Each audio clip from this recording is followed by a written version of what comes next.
एक जनता के मन की बात। फिर यहाँ पे आपने अमृत योजना के तहत स्टेशन तो तैयार कर दिया, बट ट्रेनें अपेक्षित रूप से संचालित नहीं है। यहाँ पे आपने मेडिकल कॉलेज की संरचना तो रच दी, लेकिन मेरे ख्याल से अभी तक वो तैयार नहीं हो पाया है। तो मूलभूत जो जनता के सवाल हैं उन पे क्या कहें? एक चिकित्सक को बनने में 5 से 7 वर्ष लगते हैं और वहाँ एक स्वस्थ डॉक्टर अगर आपके जनपद में आए इलाज करने तो उसको भी स्वस्थ माहौल चाहिए। इंफ्रास्ट्रक्चर जब खड़ा करते हैं तो उसमें समय लगता है। काम करने के माध्यम से एक डॉक्टर की जो 7 साल में जब वो तैयारी करके निकल के आता है तो एक समय लगता है। या काफी दिनों से रिक्त पद थे, इनमें सीटें बढ़ी नहीं थी। मेडिकल कॉलेज आज लखीमपुर में हमने मेडिकल कॉलेज जनपद लखीमपुर में अगर खड़ा किया तो बहराइच में भी खड़ा किया, पीलीभीत में भी खड़ा किया, पूरे उत्तर प्रदेश में खड़ा किया। आजादी के बाद से लेकर आगे आज तक छोटी लाइन थी, बड़ी लाइन का सपना तो पूरा हुआ। यहाँ छोटा काम नहीं कि आपको लगता है कि छड़ी लगा करके हम ठीक कर देंगे। आज सिंगल लाइन है लखनऊ से लेकर रायबरेली तक, आज उस पर ट्रेनें देने का काम चल रहा है लगातार। हम लोगों ने पत्र के माध्यम से सुधार हुआ है लगातार। और दूसरी डबल लाइन की भी वहां से लखनऊ से यह प्रक्रिया चालू हो गई। जिस दिन डबल लाइन आपकी बरेली तक बन जाएगी उस दिन से आपको लगेगा मुट्ठी में। हमारे यहाँ पर महाराष्ट्र भी हमारे पास में, पंजाब भी, उत्तर से दक्षिण तक की सारी यात्राएं आपकी सुगमता होंगी। लेकिन विकसित कोई चीज को जब खड़ा करते तो उसमें समय लगता है। नमस्कार, मैं अनिल कुमार श्रीवास्तव, आप देख रहे हैं दैनिक जनजागरण न्यूज। आज हमारी मौजूदगी है भाजपा जिला कार्यालय लखीमपुर खीरी में और हमारे साथ मौजूद हैं भाजपा के जिला उपाध्यक्ष आशु मिश्रा जी। आशु मिश्रा सर, आपका बहुत बहुत स्वागत है। बहुत बहुत अनिल जी, आपका आभार, धन्यवाद। दैनिक जनजागरण के नाते आपका बहुत बहुत धन्यवाद। आशु मिश्रा सर के विषय में बताएं। आप अखिल भारतीय विद्यार्थी परिषद से निकले हैं और भाजपा में विभिन्न दायित्वों का निर्वहन करते हुए आज भाजपा जिला उपाध्यक्ष के रूप में सक्रिय तौर पे हैं। हम जानेंगे आशु जी से 2027 चुनाव की क्या तैयारियां हैं। बहुत बहुत धन्यवाद अनिल जी आपके चैनल का। सर्वप्रथम तो हम बताएं 365 दिन हम लोग चुनावी एक पर्व के रूप में हम लोग तैयारी करते हैं। लगातार हम लोग इस पर्व में के रूप में रहते हैं। जैसे हम लोग बड़े उत्साह के साथ दीपावली, होली उत्सव मनाते हैं, उसी प्रकार से लोकतंत्र के माने, लोकतंत्र के नाते जो हम लोगों के अंदर सक्रियता है, राजनीतिक दल के नाते जहां हम लोग काम करते हैं, भारतीय जनता पार्टी जो राष्ट्रवादी विचारधारा के नाते हम लोग पूरे देश में काम करते हैं। और लगातार 365 दिन विभिन्न हमारी जयंतियां, विभिन्न तरह के कार्यक्रम, आंदोलनात्मक, संगठनात्मक, रचनात्मक, तरह तरह के कार्यक्रमों के माध्यम से हम जनता के बीच में लगातार सक्रिय रहते हैं। आशु सर, अभी हाल ही में आपने देखा होगा आभासी दुनिया में एक काकरोच जनता पार्टी का उदय हुआ। मेरे ख्याल से नेपाल की तर्ज पे लोगों ने ये जो जेनजी वर्ग है उसको उकसाने का प्रयास किया, या जैसा भी है, इस पे क्या कहें? भारत का लोकतंत्र एक अलग तरह का दुनिया में लोकतंत्र है। अभी हमने वसुधैव कुटुंबकम की भावना से काम नहीं करते हैं, धरातल पर उतारने का काम करते हैं। और जनता है, जनता को हम लोग जनार्दन मानते हैं, ईश्वरी स्वरूप है।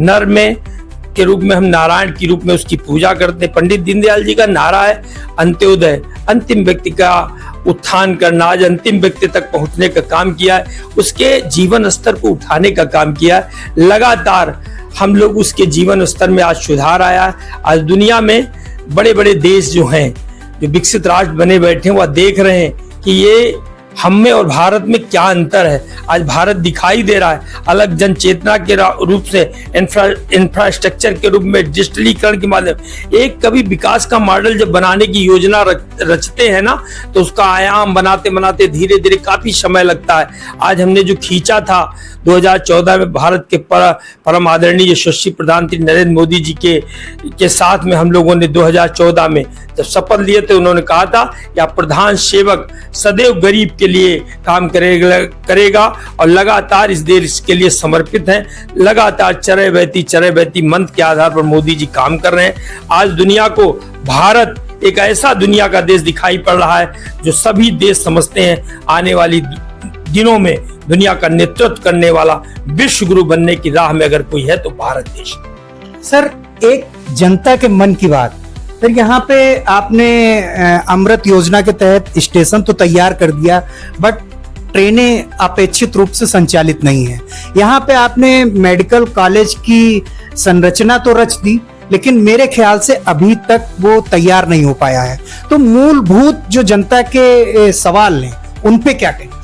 बिल्कुल आप ठीक कह रहे हैं। कभी आप भी एजुकेशन शिक्षा का स्तर जो आजादी के बाद से लेकर के और अब तक के शिक्षा स्तर में कितना सुधार हुआ है, कितना हमने प्रगति की है, हमने किस स्तर को किस स्तर से उठाया, आपको भी मालूम है। जो आपने प्रश्न किए हैं, चाहे रेल लाइन का हो, चाहे चिकित्सा से क्षेत्र से हो, एक चिकित्सक को बनने में 5 से 7 वर्ष लगते हैं।